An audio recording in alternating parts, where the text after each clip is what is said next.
Sheikh. Wa alaikum salam wa rahmatullah. I recently watched a video of yours saying that for women we should cover the lower parts of our necks.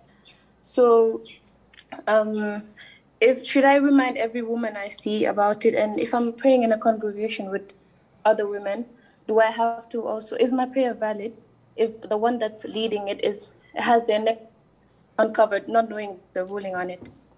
Okay, so let us get things first of all straight. What's the ruling on a woman praying while exposing other parts of her body other than the face and the hands? The vast majority of Muslims, they say that this is totally prohibited because she's ordered to cover everything in her body, with the exception of the face and the hands. And there is an issue of dispute in regards of the feet, but it is a weak opinion. So even the feet have to be covered. Now, if a woman exposes her neck, and I've seen this with some Westerners, and they, especially reverts, who come to Islam, and some of them want to tailor Islam to their liking. So instead of covering like Muslims, they just simply wear a headscarf that covers their hair, with their necks, with part of their chests exposed, and they call themselves hijabi. No, you're not hijabi. Who are you fooling? Allah Azza wa Jal ordered you in the Quran to lower your garments and to cover your bosoms and whatever comes underneath your face.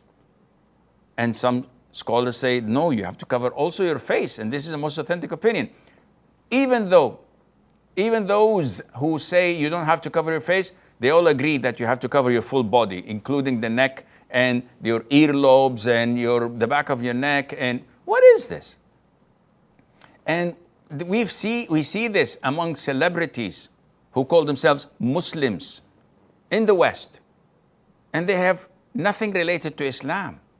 Unfortunately, maybe they have Muslim names, Muslim heritage, but they do not relate to Islam. They support LGBTQ rights, and they have to have these rights, and they have all the rights to do their filth and to practice it and to marry the same gender. They have these rights. And what about Islam and Quran?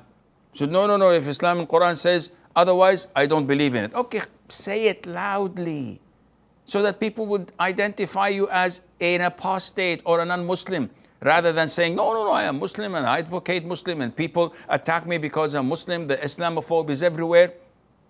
And then you come with these bombshells and you throw them on Islam and Muslims, destroying and trying to destroy everything that Islam calls for. You're not a Muslim, a real Muslim.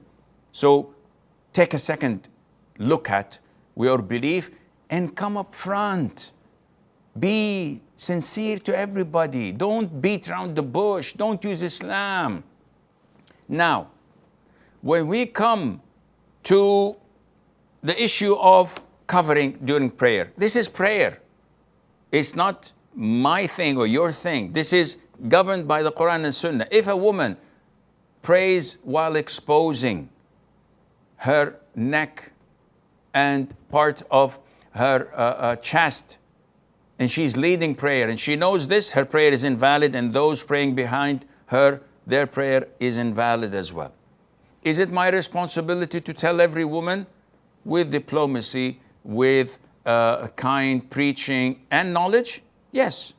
If you see them, sister, this, what you're doing is wrong, your prayer would be invalid, here is the fatwa. And alhamdulillah, Islam Q&A.info, the most famous Islamic website in the world, the most visited Islamic website in the world. This website has authentic and reliable fatwas. Just get a printout and put it in the masjid and circulate it around the women, and Allah knows best.